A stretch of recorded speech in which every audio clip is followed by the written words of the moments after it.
चलो आगे बढ़ते डेफिनेशंस के ऊपर। देखो हर लॉ का सेक्शन नंबर 2 जो होता है वो डिफाइनिंग सेक्शन होता है। What do you mean by defining section? Defining section का मतलब यही होता है कि इस लॉ में जितने भी वर्ड्स यूज किए गए रहेंगे आगे उसको डिफाइन करते हैं। कहां पर? सेक्शन नंबर 2 में। तो हमारे लिए हम पूरा जो हमारे एक्ट का नाम ही है उसका नाम ही क्या है? The Indian contract act. तो हमारा पूरा का पूरा जो डिस्कशन है वो इसी वर्ड पे अटक जाता है कि कॉन्ट्रैक्ट क्या होता है। यस हाँ, तो कॉन्ट्रैक्ट क्या होता है वो भी section number 2 clause number H में डिफाइन किया गया है। Don't read it as sub section H, नहीं, सब सेक्शन नहीं है। कभी भी सेक्शन नंबर 2 के आगे जो भी अल्फाबेट्स लिखे होते हैं या नंबर लिखे होते हैं उसको हम क्लॉज पढ़ते हैं। क्लॉज क्यों पढ़ते हैं उसका भी पर्पस है, आज नहीं बताऊंगी, अगले लेक्चर में बता दूंगी, ठीक है।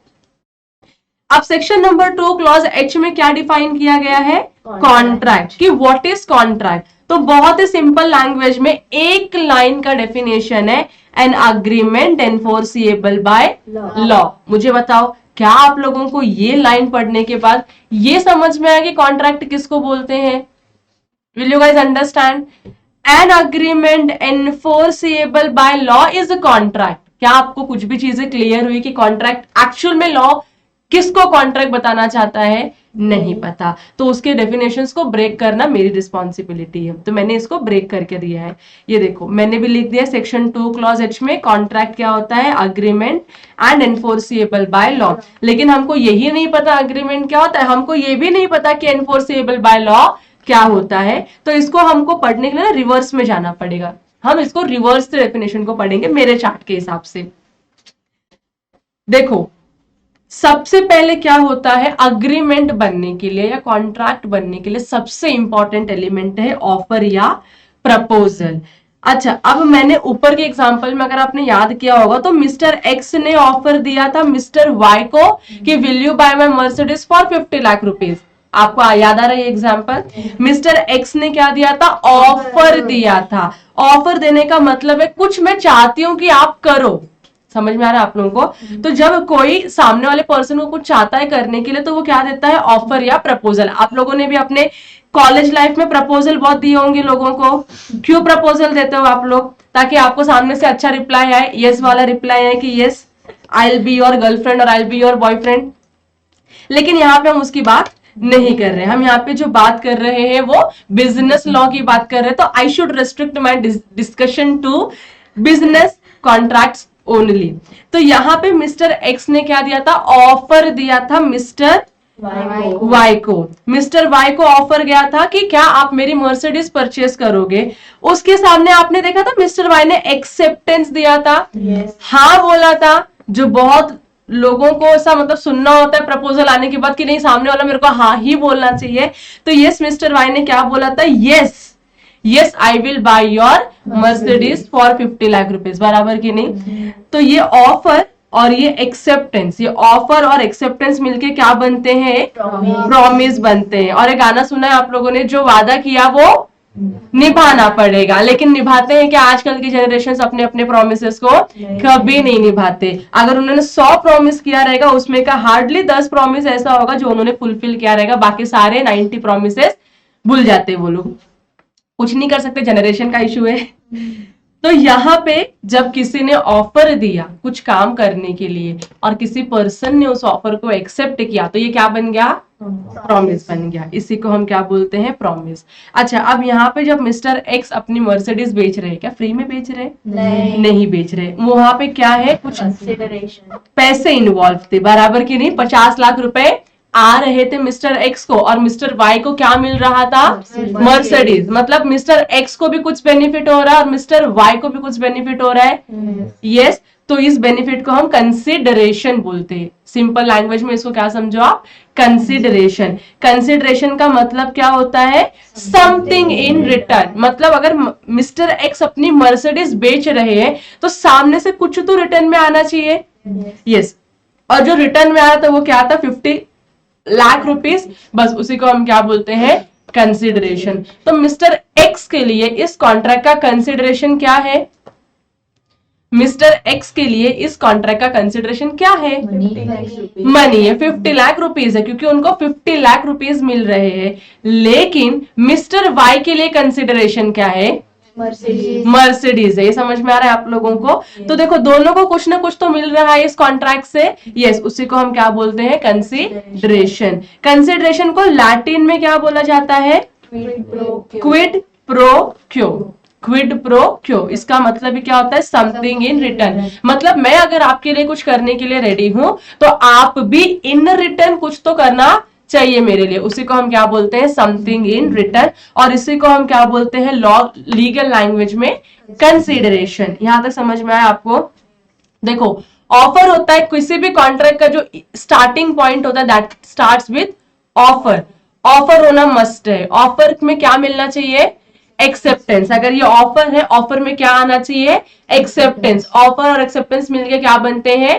प्रॉमिस। प्रॉमिस में क्या होना चाहिए? कंसिडरेशन होना चाहिए। फ्री वाला प्रॉमिस नहीं होना चाहिए, कंसिडरेशन होना चाहिए। जब आपके प्रॉमिस में कंसिडरेशन होता है तो पता है वो अग्रीमेंट बन जाता है। क्या बन जाता है? अग्रीमेंट बन जाता है। जब आपके प्रॉमिस में कंसिडरेशन होता है तो वो एक अग्रीमेंट बन जाता है। तो अब आपको डेफिनेशन का एक वर्ड समझा होगा, एन अग्रीमेंट। की अग्रीमेंट क्या होता है? तो agreement is nothing but offer and acceptance and consideration. Yes और नो? ऑफर है, एक्सेप्टेंस है, कंसिडरेशन है, तो वो क्या बन जाता है मेरे लिए? अग्रीमेंट बन जाता है। तो अब हम बढ़ते हैं आगे। एनफोर्सिएबल बाय लॉ का मतलब क्या होता है? यह भी जानना जरूरी है कि what do you mean by enforceable by law. Enforceable by law मतलब सिंपल लैंग्वेज में आप इसको मान के चलो लॉ का सपोर्ट। एकदम सिंप्लीफाइड लैंग्वेज में मैं एक्सप्लेन करती हूँ, लेकिन सिंपल लैंग्वेज में समझ के चलो लॉ का सपोर्ट। लॉ का सपोर्ट मतलब कि मैंने आपको जब एग्जांपल दिया था ऊपर मर्सिडीज का, mister X and mister Y के कॉन्ट्रैक्ट का, अगर मिस्टर एक्स या मिस्टर वाई दोनों ही अपने अपने ऑब्लिगेशन को परफॉर्म नहीं करते, या दोनों में से कोई एक अपने ऑब्लिगेशन को परफॉर्म नहीं करता है, तो वो क्या कोर्ट में जाके एक दूसरे के अगेंस्ट में केस कर सकते हैं? कर सकते हैं ना। बस अगर उनके अंदर एक केस करने का राइट, या उनके पास ये राइट है कि अगर आपने अपना ऑब्लिगेशन परफॉर्म नहीं किया I can sue upon you, तो उसी को हम बोलते हैं एनफोर्सिएबल बाय लॉ, जिसको लॉ एनफोर्स करता है। अगर पार्टीज अपने अपने का प्रोमिसेस को परफॉर्म नहीं करते हैं तो लॉ उनको एनफोर्स करेगा, भाई अपना अपना काम करो। तो इसी को हम क्या बोलते हैं? एनफोर्सिएबल बाय लॉ और एनफोर्सिबिलिटी बाय लॉ। समझ में आ रहा है आप लोगों को? तो जब आपके अग्रीमेंट में एनफोर्सिबिलिटी बाय लॉ आ जाती है, लॉ का एनफोर्समेंट आ जाता है, तो इसी को हम क्या बोलते हैं? कॉन्ट्रैक्ट। क्या बोलते हैं इसको हम? कॉन्ट्रैक्ट। यहां तक समझ में आया आप लोगों को? अब आप लोगों ने एक चीज नोट करी होगी कि मैंने बहुत जगहों पे ऐसे कुछ क्लॉजेस मेंशन करके रखे हुए हैं। बहुत सिंपल है, कैसे आपको याद रखना है। देखो कॉन्ट्रैक्ट का शुरू होने का या स्टार्टिंग पॉइंट क्या है? ऑफर। तो ऑफर कहां डिफाइन किया गया? सेक्शन नंबर 2 क्लॉज ए में ऑफर डिफाइन किया है कि ऑफर क्या होता है। ऑफर क्या होता है इसका भी बहुत बड़ा डेफिनेशन है जो हम आगे के लेक्चर्स में पढ़ते रहेंगे। अभी हम कौन सा डेफिनेशन पढ़ रहे हैं? ऑफर या कॉन्ट्रैक्ट का? कॉन्ट्रैक्ट का। तो हमको उस पर फोकस करना है। तो section number 2 clause number A में ये लिखा है कि ऑफर क्या होता है, और section number 2 clause number B में ये लिखा है कि प्रॉमिस क्या होता है। समझ में आ रहा है आप लोगों को? तो बोलो कि मैम एक्सेप्टेंस डिफाइन नहीं किया है क्या किसी भी सेक्शन में? ऐसा नहीं है, प्रॉमिस और एक्सेप्टेंस को साथ ही में उन्होंने क्या किया? कंसिडर किया है। तो सेक्शन नंबर 2 क्लॉज बी में क्या डिफाइन किया है? प्रॉमिस। ए में ऑफर है, बी में क्या है? प्रॉमिस है। फिर सी भूल जाओ, सी भूल जाओ। फिर देखो section number 2 clause number D में क्या लिखा हुआ है? कंसिडरेशन। तो कैसे याद रखोगे कंसिडरेशन कहां डिफाइन किया है? तो सेक्शन 2 क्लॉज डी, डी ड पे फोकस करोगे आप लोग। कंसिडरेशन मतलब सेक्शन 2 क्लॉज डी में डिफाइन किया है कंसिडरेशन क्या होता है। फिर उसके बाद क्या है? अग्रीमेंट। अग्रीमेंट कहां लिखा है? सेक्शन 2 क्लॉज ई में। कैसे याद करोगे अग्रीमेंट को? अग्रीमेंट। कैसे याद करोगे? So you have to put force on E, E के ऊपर। तो section number 2 clause number E में क्या डिफाइन किया गया है? अग्रीमेंट डिफाइन किया गया। एनफोर्सेबल बाय लॉ नहीं डिफाइन किया है कहीं पर भी, इसका सिंपल एक्सप्लेनेशन दिया हुआ है। तो ऐसे सब मिला के सेक्शन 2 क्लॉज एच में क्या बनता है आपका कॉन्ट्रैक्ट। हाँ, तो ये नहीं सोचने का सी से कॉन्ट्रैक्ट होता है, नहीं, हमारे कॉन्ट्रैक्ट एक्ट में section number 2 clause number H में लिखा हुआ है कि कॉन्ट्रैक्ट क्या होता है। ये क्लियर हो गया आप लोगों को। तो अब आप लोग मुझे बताओगे कॉन्ट्रैक्ट का डेफिनेशन क्या होता है, रिवाइज करो। An agreement enforceable by law. An agreement enforceable by law. What is agreement? Promise. Every promise. बोलो, सिंपल वाला बोलो, जो अभी बताया तुमको वही वाला बोलो। प्रॉमिस क्या, सॉरी, अग्रीमेंट क्या होता है?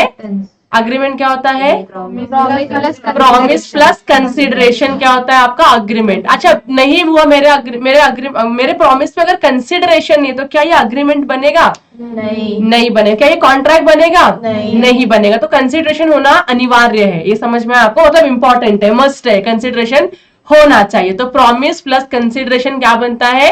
अग्रीमेंट बनता है। तो प्रॉमिस क्या है फिर? ऑफर प्लस एक्सेप्टेंस, इसको हम क्या बोलते हैं? प्रॉमिस बोलते हैं। अब अगर आपको एग्जाम में कॉन्ट्रैक्ट का डेफिनेशन पूछा, लिख पाओगे? या फिर कहीं पे आपको एक्सप्लेनेशन देना पड़ा तो कर पाओगे? यस। तो एक बार फिर से इसको देख लेते हैं। ऑफर प्लस एक्सेप्टेंस मिलके क्या बनता है? प्रॉमिस बनता है। प्रॉमिस में क्या होना चाहिए? कंसिडरेशन होना चाहिए। जब कंसिडरेशन ऐड करोगे तो क्या बनेगा? अग्रीमेंट। और अग्रीमेंट में क्या होना चाहिए? Enforceability by law. Law enforce कर सकता है तो उसको हम क्या बोलते हैं? कॉन्ट्रैक्ट बोलते हैं। यहाँ तो समझ में आ गया आप लोगों को। तो ये हमारा एकदम सिंपल सा, एकदम छोटा definition of the contract act, that is contract, खत्म हुआ। यहाँ तक क्लियर है? Thank you.